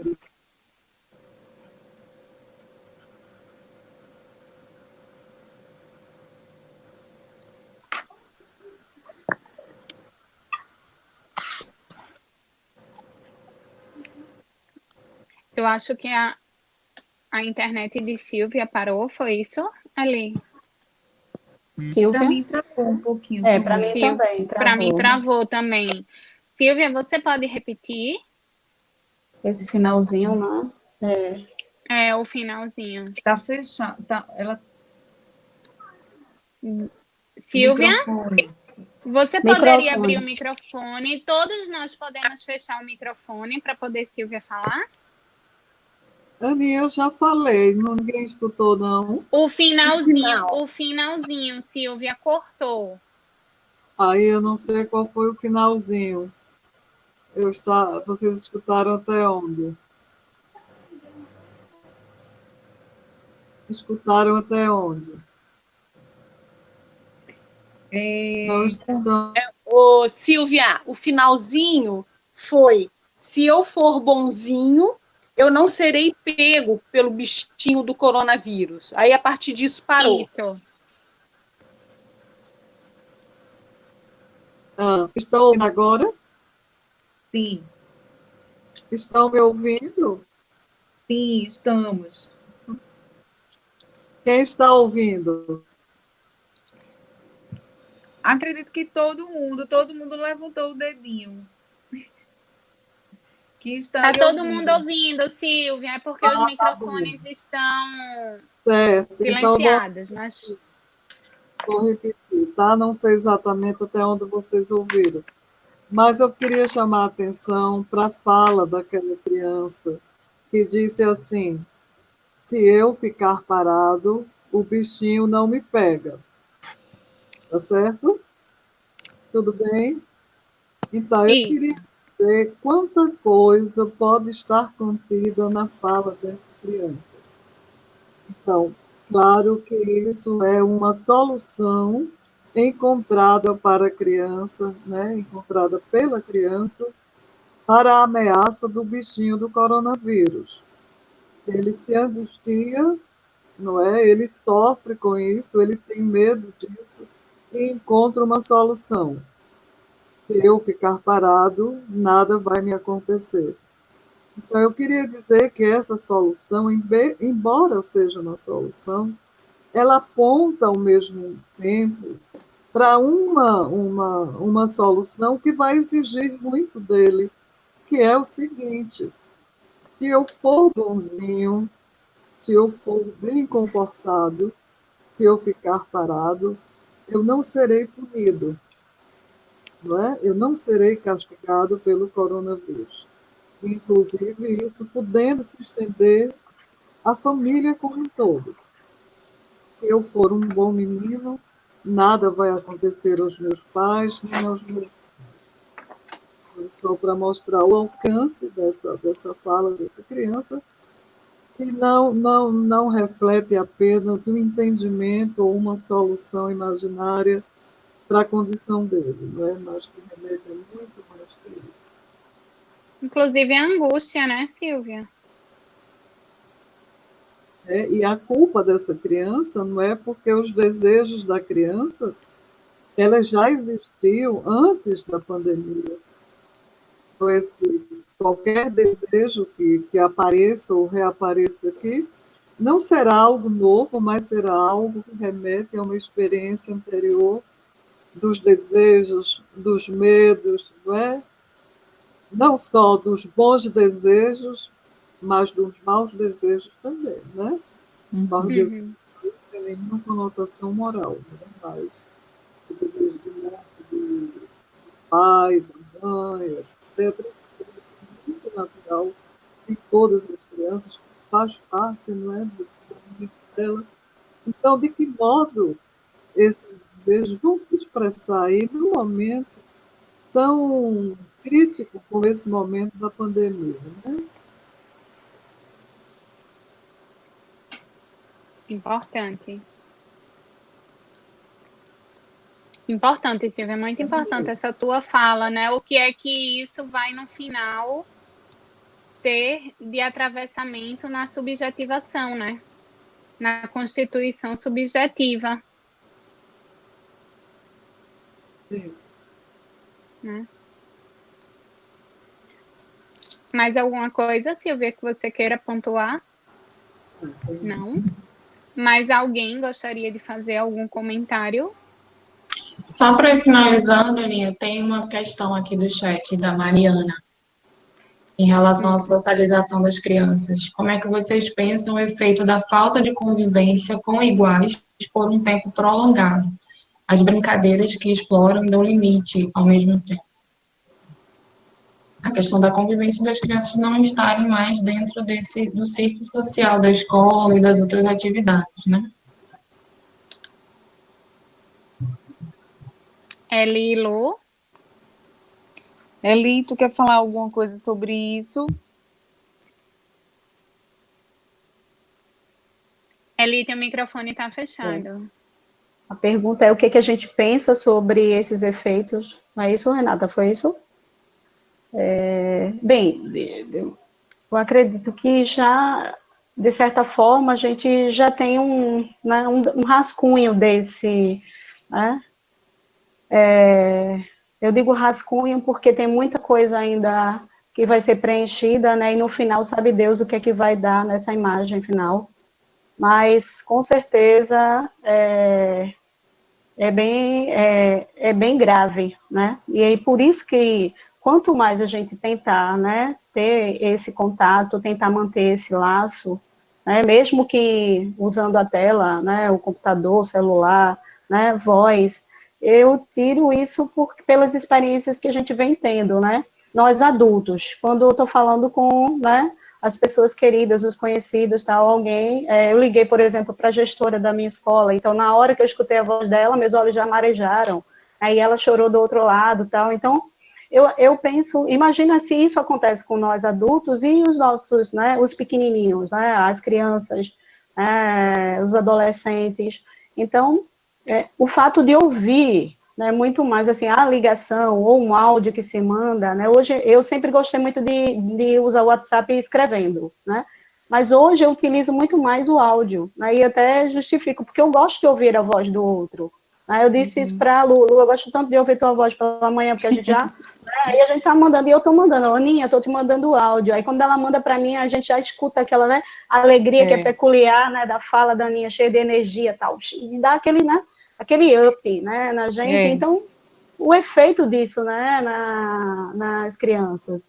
Mesmo que seja minimamente, né, Eli? Minimamente, mas que, de exato. alguma forma, isso chega, né? E aí eu me lembrei de um caso, de um vídeo que eu até compartilhei com Eli, acho que com Silvia também, né, de uma criancinha que a professora faz a chamada, só que é por vídeo. E aí só a professora aparece, né? E aí ela fica escutando aquilo que a professora vai trazendo. E aí, na hora da chamada, aí quando fala o nome dela, ela fica toda, né? E, toda assim. E quando ela vai escutando o nome dos colegas, ela faz fulano, Johanna, ela sai dizendo o nome dos colegas que ela está reconhecendo. Só que, no caso dela, ela, no início das aulas, teve alguma questão aí, motivo de doença, que ela não frequentou bem a escola, né, nos primeiros dias de março, fevereiro, próximo do carnaval. E aí, alguns nomes, você vê que há um estranhamento, né, assim, de acordo com a feição dela, ela faz Davi, vamos supor, Davi, então, quem é Davi? Davi é um coleguinha que entrou esse ano, né, não estudou com ela no ano passado, né, então, assim, para a gente ver que, de alguma forma, isso tem chegado para eles, né, mesmo que seja assim, né, essa questão da relação com o outro, né, mesmo sendo por vídeo, ou por áudio, né, de alguma outra forma. E faz lembrar até do videozinho das aulas, quando eles fazem, porque tem algumas escolas que estão fazendo parecido com o que a gente está, né, fazendo aqui agora. E aí uma das crianças fazia, olha o fulano, olha não sei quem, olha não sei quem, sabe? E o outro ia falando, então, e você via na fala, né, no corpo, né, todo ali, mostrando aquele gozo de estar vendo os coleguinhas desse contato, né? E fez lembrar também do Gustavo, que é uma das coisas que ele não está gostando da aula remota, justamente porque é só vídeo, que ele não vê. A frustração é que ele não está vendo os amigos, ele está vendo a professora, mas mesmo assim ela também não está escutando ele. Então, né? E a gente vê que, de certa forma, minimamente, como você falou, Lu, algo chega, algo está tocando, né? E tocando de forma diferente para cada um, né? Isso.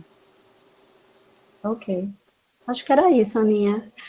Mais alguma coisa? Alguém gostaria de fazer algum comentário? Alguém fez comentário no chat. Renatinha leu os comentários do chat. Eu vi que tem gente se despedindo, né, por conta da hora. Algumas pessoas que se despediram. Eu gostaria de falar alguma coisa. Para um comentário. Tem, sim, Silvia. Deixa a Tereza, né? Isso, o TT faz depois. Olha, eu achei muito importante vocês falarem da necessidade do diálogo dos professores, com os professores pela demanda das tarefas. Porque é uma coisa muito com os clientes. É o fato de ter essas muitas tarefas. A maioria dos pais, eles trabalham home office, ou então atendendo. Então, isso fica muito difícil. Além do mais, outra dificuldade enorme que eu sinto é assim, os pais têm que dividir o laptop, o celular, para que essas crianças tenham aula e eles possam trabalhar. Então, isso está sendo uma dificuldade. Sabe? Isso aí, realmente, eu estou sentindo isso. Além do mais, outra coisa que eu tenho visto é a dificuldade dos pais em lidar com técnicas novas do ensino. Por exemplo, ensino de divisão, ensino de subtração, porque são técnicas novas e quando eles vão ensinar, as crianças dizem, não é assim que a professora ensina, então complica. Está bastante difícil, sabe? Então, é uma coisa que tem que se virar nos 30, né? Agora, deixa eu dizer uma coisa que aconteceu inusitada, que eu achei o máximo. PT, por favor, fala mais próximo do celular, porque não está, ou do aparelho, porque não está aparecendo legal a voz. Eu não estou conseguindo entender bem. Eu vou fechar meu áudio para melhorar. Veja, uma coisa, um fato inusitado que eu achei fantástico. No Dia das Mães, uma vozinha ficou muito triste porque a filha, a neta, a filha, não podiam vê-la, né? Nem ela ia almoçar com ela. Então, a filha teve a ideia de pegar um lençol. Levou lá, ela se enrolou no lençol e deu um abraço na avó. Pense na felicidade enrolada do lençol. Eu achei fantástico isso. Então, existem coisas assim que a gente pode fazer e vai amenizando a dor do outro, a falta do outro, entende? Pronto, era isso que eu queria dizer. Obrigada, TT. Silvia?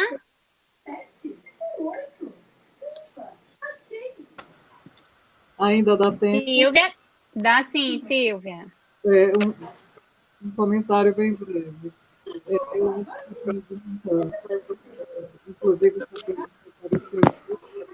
quais seriam os efeitos ou as consequências dessas separações, não é? A separação da criança dos avós, dos coleguinhas, da professora. Então, quais serão os efeitos dessa separação? Considerando que a gente sabe como as separações são difíceis para as crianças, e claro que isso depende da idade de cada uma, não é? Mas uma pergunta que eu deixaria é: será que as relações virtuais, não é? Será que as telas conseguem suprir satisfatoriamente essas separações ou esses vínculos que se interrompem? Eu acho que a gente só vai poder ter uma resposta para isso quando tudo isso acabar, né? Quando a gente vê aí, vir no real, quais serão os efeitos. Acho que é uma boa questão e que vai ficar aí durante um tempo ainda, né, Silvia? Até que a gente possa começar a rascunhar, falar sobre ela. Gente, mais alguém gostaria de se colocar alguma questão? Renatinha, como está o chat?